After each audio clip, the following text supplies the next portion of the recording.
Isn't this U-turn really just a cynical attempt to stop voters leaving you in droves?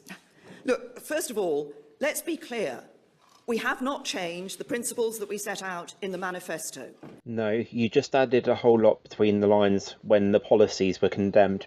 We're very clear about the principles on which this system will operate and will be based. Clear as mud. What we have done is clarified that in the Green Paper, which will be a consultation document, which isn't included in the Tory manifesto whatsoever, we will have a limit, upper limit, absolute limit on the amount that people will pay for care. Oh right, so how much is it this week? But the basic principles remain absolutely the same as when they were put in the manifesto and announced last week. Really? So these would be the imaginary policies written in invisible ink? That nobody is going to have to pay for their care while they're alive. But when they're dead, ching ching! That nobody is going to have their family home sold while they're living in it. Whilst living in it. So when they're dead, the people turn up to change the door locks.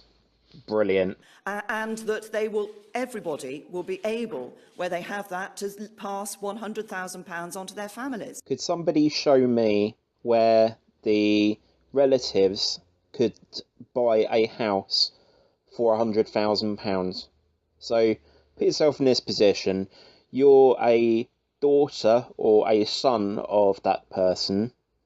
You have been lifelong disabled. You aren't able to work.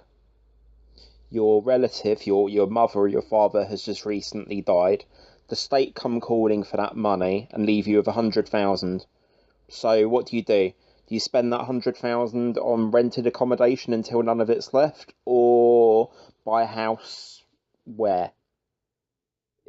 Utter lunacy. That's 4 times the limit that currently exists at the moment. Really? That's a bold statement. I don't see any houses being sold by the state to satisfy healthcare bills in the kind of scale that you would get with this disgusting policy. This is a good arrangement. It ensures that people can pass savings to their families. But the majority gets pilfered by the state. Joseph Stalin would be proud of this one. It ensures they have the peace of mind, rather than... No, it leaves them fearful of being an economic burden to their families. Recently we had a discussion about the prospect of family manipulation leading to a terminally ill or person with degenerative disability being pushed into committing suicide. This was the right to die debate.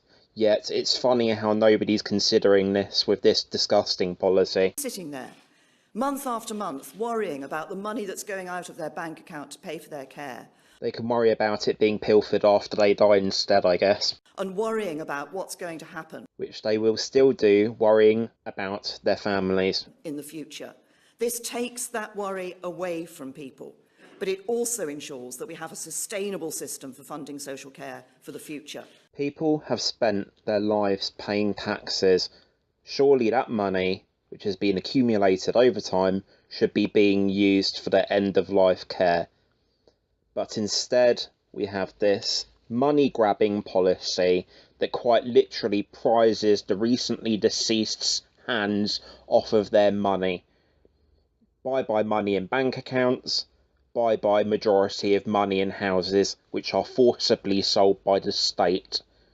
I mean, honestly, it's tantamount to the kind of policy that you would have seen in the old USSR. That's the challenge we need to address. We're the only party that is doing it. For a reason. This is a policy that even the most hardened socialists are cringing at. It is utterly disgusting.